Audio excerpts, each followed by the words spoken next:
Hello, everyone. Welcome to my studio. It's a very snowy day here in northeastern PA, and that's a good thing. Uh, Perfect day for the studio.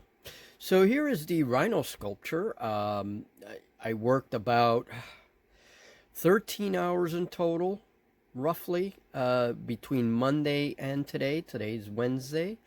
And so this is what I have. The sculpture is pretty much finished. I'm waiting for it to dry. And of course, I have to then work on the base. I'm going to be trimming that wooden base and adding more like scenery to it.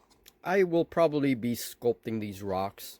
Um, so there is Julie's rhino. Like she really needs more things to beat me with. But now she has a giant murderous rhino to add to her oathmark army. And as I said, I wanted to do my own representation of an indrik, right? But this could be for any game.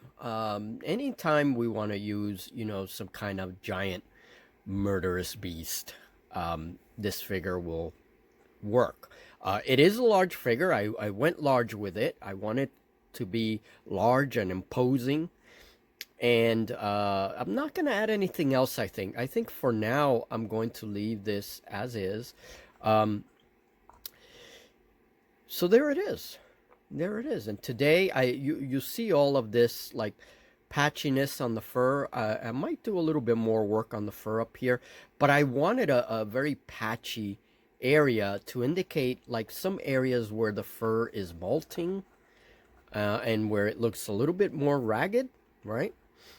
So, and of course, these creatures, I based the entire figure on a woolly rhino, and these creatures had a very pronounced hump right here, right? So I added that to the figure, and the eyes I usually, what I do for the eyes, I harden a piece of Sculpey clay with my hot gun, make it nice and hard, and then embed the eyes there.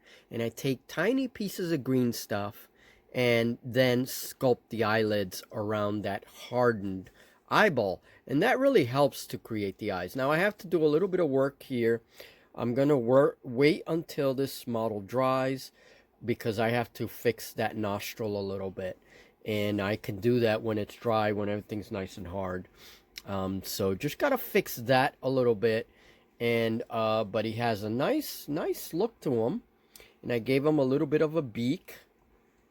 And then the horns, I wanted horns that were nice and gnarly and kind of twisted. So that's what I did for the horns.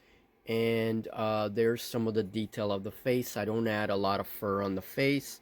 And I'm going to just do a little bit more detail on the fur here. Okay, so that it's nice and crisp there. This is done with a mixture of green stuff and procreate clay. I mix my clays. Also a little bit of Sculpey thrown in there. And I mix the clays while I'm sculpting. I will change the mixture depending on what I need. So if I need it to really blend in, then I add more Sculpey clay.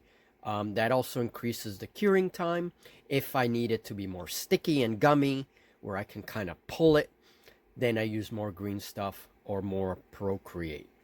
So that's pretty much my technique.